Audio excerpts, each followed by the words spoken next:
palagi ang kong hinihiling ay di ko nahahayaan na umalis ka pang muli. Pangako wala kang sumbat sa aking maririnig.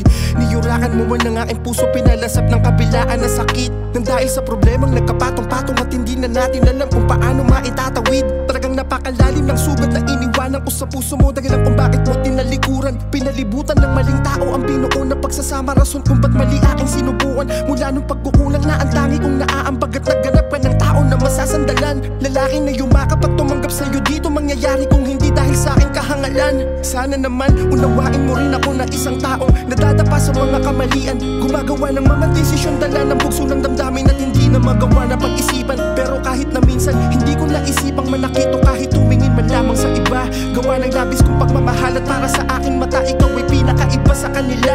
Kaya ngayon binago ang sarili, inalis ang mga dahilan kung bakit mo ba ko nilayuan. Sa pagkakataon na to ay sigurado na ako sa aking desisyon, nakahanda ko na tong tayuan. Pero may isang bagay akong nalimot, sa aking pagbabago ay nadyang maparimbat nakaabang, o ang tamis ng mga pinangako mo nung masaya pa tayo ay